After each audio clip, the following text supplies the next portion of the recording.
Bonjour Michel, dans la nuit du 20 au 21 juillet 1969 ont eu lieu les premiers pas de l'homme sur la Lune. Quels souvenirs gardez-vous de cet événement?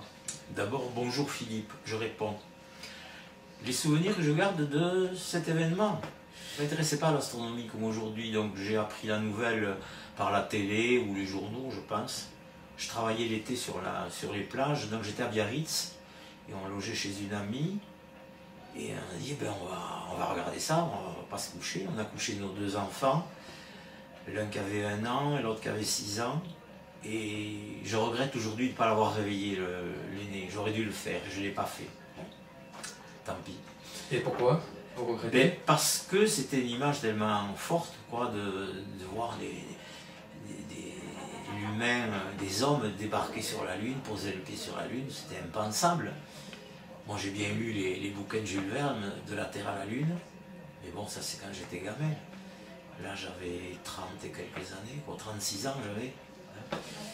Et on a passé une grande partie de la nuit. Et en plus, l'élément supplémentaire, c'est que c'était mon anniversaire.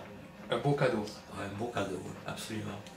Donc vous étiez 3 devant la télévision, noir et blanc bien sûr à l'époque. Ah oui, absolument. Et vous avez regardé toute la retransmission? Absolument, oui, on n'a rien manqué. Et ce dont je me souviens, en dehors des images, c'est le son qui était toujours coupé par ce signal.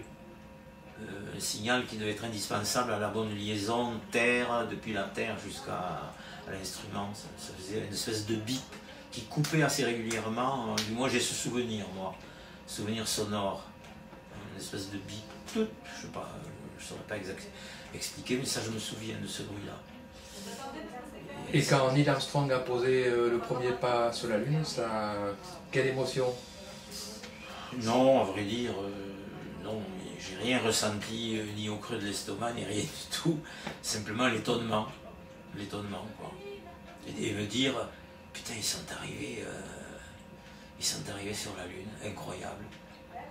C'était surtout l'exploit technologique et scientifique qui était incroyable, ou c'était Oui, je par pense. rapport à l'époque, la rivalité non, j'ai pas pensé à ça. USA, Non, URSS. j'ai pas pensé à ça. J'ai pensé uniquement à l'exploit technologique.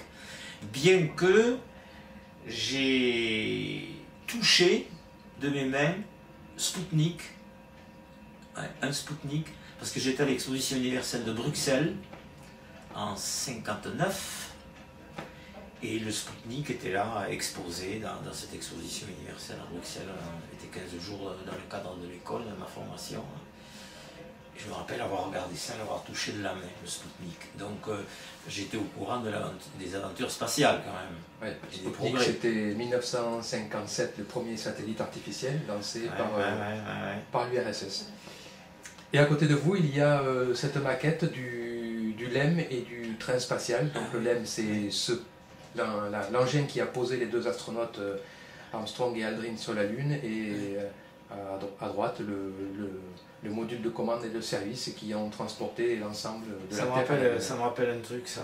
Le LEM, l'année, donc en Noël 69, la marraine de mon aîné qui avait 6 ans lui a offert un jouet, et c'était le LEM qui était posé sur ses pattes, mu par une pile électrique. Quand ça couchait, ça allait ailleurs, ça se promenait, quoi. Avec le bruit, ça reproduisait ce fameux bruit qu'on entendait dans la radio, là, qui coupait là, des séquences parfaitement régulières. Alors je ne sais pas ce que c'était. Donc 1969, c'était aussi l'année Apollo. Ben oui. Y compris pour les cadeaux. Exactement. Oui.